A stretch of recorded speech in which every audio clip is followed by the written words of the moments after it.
Chers élèves de la 3M5, bonjour. Dans cette vidéo, nous allons faire quelques rappels sur ce que nous avons vu la dernière fois que nous nous sommes vus en vrai, sur les probabilités et l'approche mathématique des probabilités dans laquelle on utilise donc la théorie des ensembles.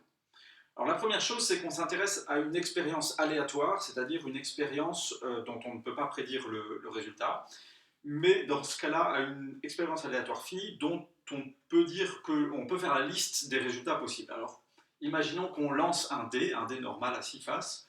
Il y a donc 6 résultats possibles qui sont les numéros allant de 1 à 6. Je représente ça dans un diagramme de Venn, et puis dans ce diagramme de Venn, j'ai également représenté deux événements. L'événement A qui est obtenir un nombre pair, et l'événement B qui est obtenir un nombre strictement plus grand que 3.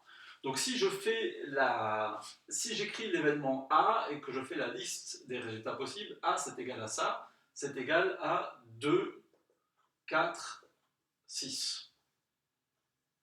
Et puis B, c'est égal à strictement plus grand que 3, donc 4, 5, 6.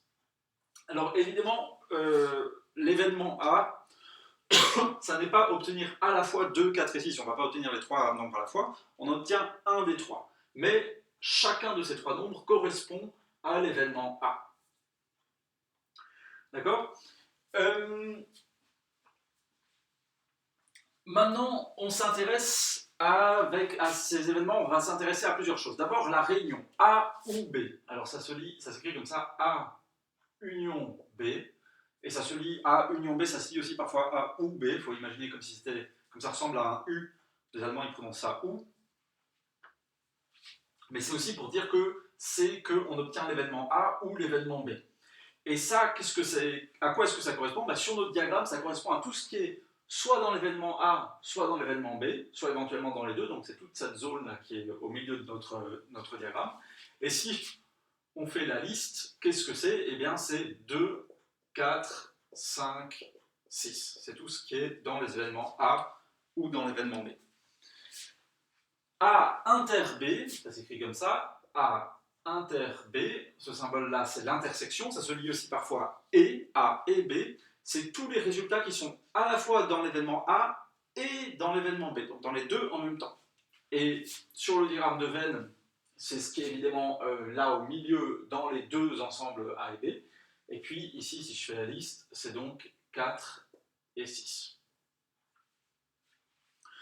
Enfin, on a l'événement impossible. Un événement impossible, c'est un événement qui ne contient aucun élément, donc qui contiendrait l'ensemble, qui serait l'ensemble vide. Alors dans ce cas-là, qu'est-ce qui serait un événement impossible ? Par exemple, l'événement obtenir un nombre plus grand que 7, c'est pas possible, et ça ce serait cet événement ici. Et puis, on peut dire évidemment que la probabilité de cet événement-là, elle est nulle. Ou bien l'événement certain, dans ce cas, ça serait par exemple obtenir un nombre plus petit que 7, ce qui sera forcément le cas, et l'événement qui correspond à ça, c'est l'univers, c'est tout U, et puis on peut dire que la probabilité de cet événement-là, P de U, c'est égal à 1. Et puis encore une chose, le complémentaire d'un événement, ça s'écrit comme ça, le complémentaire de A, ce serait A bar, c'est tout ce qui n'est pas dans l'événement. Donc, dans ce cas-là, puisque A c'est un nombre pair, obtenir un nombre pair, A bar ce serait obtenir un nombre impair. Et puis, qu'est-ce que c'est ? C'est tout ce qui est à l'extérieur de notre zone A ici, donc c'est le 5, le 1 et le 3. Ou le 1, le 3 et le 5, pour les mettre dans l'ordre. Et puis, l'événement complémentaire de B, B bar, c'est tout ce qui n'est pas dans B. Et donc, c'est, dans ce cas-là, tout ce qui va dans B, c'est 2, 1 et 3, ou 1, 2 et 3. Et puis, à quoi est-ce que ça correspond ? Eh bien, puisque B, c'est obtenir un nombre strictement plus grand que 3, B bar, c'est obtenir un nombre inférieur ou égal à 3. Voilà. Et puis, on avait vu encore une notion importante qui était la notion d'événements incompatibles, c'est-à-dire c'est des événements qui ne peuvent pas se produire en même temps.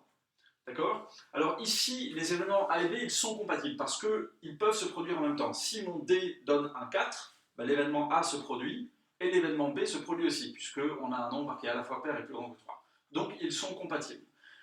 Si on devait imaginer des événements incompatibles, on pourrait par exemple rajouter l'événement C, qui serait, on va prendre un cas très simple, l'événement C, on va dire que c'est obtenir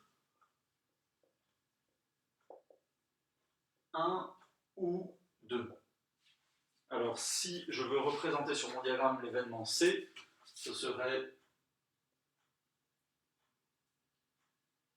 ceci. C, voilà. Et avec quoi est-ce qu'il est incompatible? Il est incompatible avec B, parce qu'on ne peut pas être à la fois plus grand que 3 et égal à 1 ou à 2. Donc on peut dire que B et C sont incompatibles. B et C sont incompatibles.